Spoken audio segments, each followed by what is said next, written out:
انداز سے ایک صحابیہ ہیں پیارے پیغمبر علیہ الصلاۃ والسلام کی، اور وہ وقتاً فوقتاً کوئی نہ کوئی چیز پیارے پیغمبر علیہ الصلاۃ والسلام کی طرف تحفہ بھیجتی رہتی ہیں۔ ان کا نام ہے سیدہ عمرہ بنت رواحہ، سیدنا عبداللہ بن رواحہ رضی اللہ عنہ کی ہمشیرہ ہیں یہ۔ نبی مکرم علیہ الصلاۃ والسلام کے پاس ایک دفعہ انگور آئے تو نبی مکرم علیہ الصلاۃ والسلام نے دیکھا کہ عمرہ کا بیٹا نعمان 6 سال اس کی عمر، وہ بھی پاس بیٹھا ہے۔ اس کو 2 خوشے دیے، 2 گچھے، کہا ایک تمہارا ہے اور ایک تمہاری والدہ کا ہے۔ نعمان کہتی ہے میں نے دونوں پکڑے، کھانے شروع کر دیے، اب گھر کو جا رہا ہوں تو مزہ اتنا آیا کہ میں دونوں رگڑ گیا۔ کچھ دن گزرے، نبی مکرم علیہ السلام نے پوچھا ہاں بھائی وہ انگور پہنچائے تھے والدہ کو؟ کہتا نہیں اللہ کے نبی وہ تو میں نے خود ہی کھا لیے تھے۔ پیارے پیغمبر علیہ السلام نے اس کو کان سے پکڑا اور ہلکا سا مروڑا اس کو، اور کہا کہ جو چیز دی جاتی ہے اس کو پہنچایا جاتا ہے، اور اس کو واضح نصیحت فرمائی۔ کیا پتہ چلا کہ بچوں سے غلطیاں ہوتی ہیں تو بچوں کو غلطیوں پہ چھوڑ نہیں دینا چاہیے، وہ جی بچے ہیں جو مرضی کرتے جائیں۔ ہمارے ہاں 2 انتہائیں ہیں، مردوں میں بھی عورتوں میں بھی۔ بعض وہ ہیں کہ بچے بڑے بدتمیز ہوتے ہیں، انتہائی بدتمیز، پرلے درجے کے۔ ماں سے کہا جائے بھی اس کو سمجھاؤ، جی نہیں بچے ہیں نا خود ہی سمجھ جائیں گے بڑے ہو کے۔ پھر وقت آتا ہے وہ اس کے گریبان میں جب ہاتھ ڈالتے ہیں تو پھر کہتی ہے کہ ہاں وہ ٹھیک ہی کہتے تھے، سمجھانا چاہیے تھا۔ اور بعض ایسے ہیں کہ چھوٹی سی غلطی ہو جائے تو بس پھر چل سو چل، اتنی زیادہ پھینٹی لگاتے ہیں، اتنا زیادہ ان کو زد و کوب کرتے ہیں، ایسے ان کو ٹارچر کرتے ہیں کہ جیسے کوئی اسلام اور کفر کا مسئلہ بن گیا ہے۔ وہ بھی درست نہیں ہے۔ بچوں کو بچوں کے مطابق ڈیل کیا جائے۔ اب یہ بچے ہیں نا یہ باتیں کر رہے ہیں، اب ایک طریقہ تو یہ یہاں سے اٹھا کے کچھ مارا جائے ان کو، دوسرا یہ کہ ان کی اشارہ کر دیا، خود ہی شرم آ گئی ہے کہ نہیں باتیں تو نہیں کرتے خطبہ جمعہ میں، کیوں بھی ایسا ہی ہے اب نہیں کرنی باتیں۔ تو ان کو اس طریقے سے ڈیل کریں، انشاءاللہ انہی نے ہی آگے بڑھ کے اسلام کا دفاع کرنا ہے۔ تو وہ بچہ جو ہے اس نے یہ کام کر لیا، نعمان بن بشیر اس بچے کا نام ہے۔ ان کے والد محترم ہیں بشیر بن سعد انصاری رضی اللہ تعالیٰ عنہ، اور والدہ ان کی ہیں عمرہ بنت رواحہ رضی اللہ تعالیٰ عنہ۔ یہ کہتی ہیں اپنے خاوند سے کہ یہ جو بیٹا ہے نا نعمان مجھے بڑا پسند ہے، پتہ نہیں اتنی محبت، باقی بھی بیٹے تو میرے ہی ہیں، بیٹیاں بھی میری ہیں، لیکن اس سے اتنی محبت ہے، میں چاہتی ہوں کہ وہ جو فلاں ہماری زمین ہے نا وہ اس کے نام لگوا دیں۔ آج بھی ہوتا ہے نا یہ، صحابہ کرام کے واقعات وہ عام واقعات نہیں، وہ ہماری تربیت ہے قیامت تک۔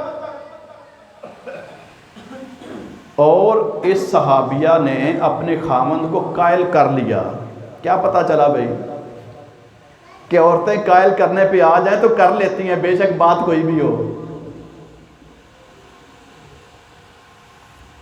لیکن ہمارے ہاں کیا ہوتا ہے، وہ 6-7 بچے ہو چکے ہوتے ہیں، کہتی میری تو بات ہی کوئی نہیں سنتا یہ۔ تو یہ بہانے اور عذر ہیں، وگرنہ یہ بات منوانا چاہیں منوا سکتی ہیں۔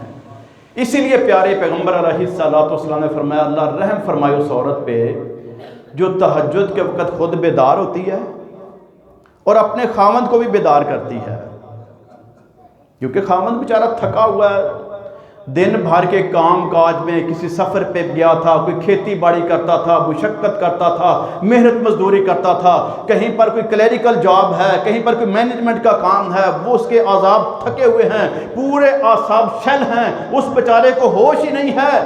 اس عورت نے جس نے گھر میں رہنا ہے، گھریلو کام کاج بھی بے شمار ہیں، لیکن انسان کی جبلت اور نیچر یہ ہے کہ جو روٹین وائز کیا جاتا ہے وہ اتنا زیادہ مشکل نظر نہیں آتا۔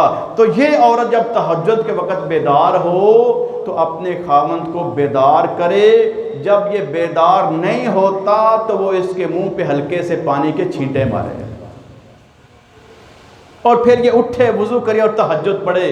نبی علیہ السلام نے اس جوڑے کے لیے بڑی دعائیں کی ہیں، جو نیکی میں ایک دوسرے کو قائل کرتے ہیں۔